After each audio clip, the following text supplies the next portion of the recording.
Hôpital du Taounais, cet homme a rendez-vous avec sa psychologue. Un entretien qu'il ne rate sous aucun prétexte. Roger a entrepris de dire stop à la violence. Un déclic consécutif à l'interdiction de s'approcher de son ex-compagne et son enfant. Elle était la victime de ses coups. Ce temps-là, j'ai bu beaucoup. Et quand j'ai rencontré mon ex-conjointe, je buvais de plus en plus. Ce qui a aggravé la situation, et c'est surtout au début de notre relation où il y avait beaucoup de violence, des coups, des baffes, des bousculades, tout ce qu'on peut imaginer de plus laid. Pour arriver à en parler aussi aisément, Roger est passé par plusieurs étapes, dont celle d'un suivi psychologique.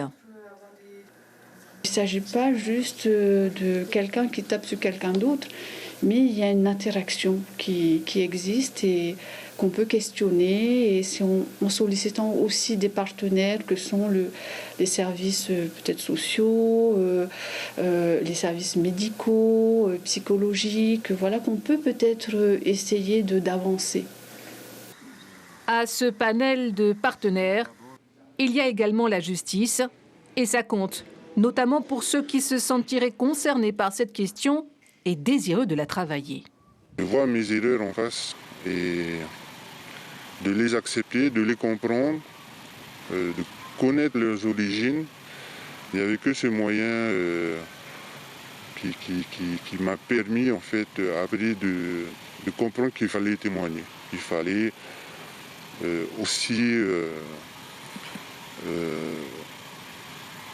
pouvoir le dire, et que s'il y a d'autres hommes dans cette situation, de pouvoir avoir aussi ce déclic d'arrêter avant qu'il ne soit trop tard, parce qu'on peut regretter amèrement ce qui peut se passer, perdre ce que l'on aime, et aussi avoir énormément de problèmes avec la justice. Et ça, on l'oublie souvent. Roger ne se fait aucune illusion quant à reconstruire son noyau familial. Il souhaite à son niveau participer à réduire les violences conjugales. Le chemin est laborieux, mais pas impossible.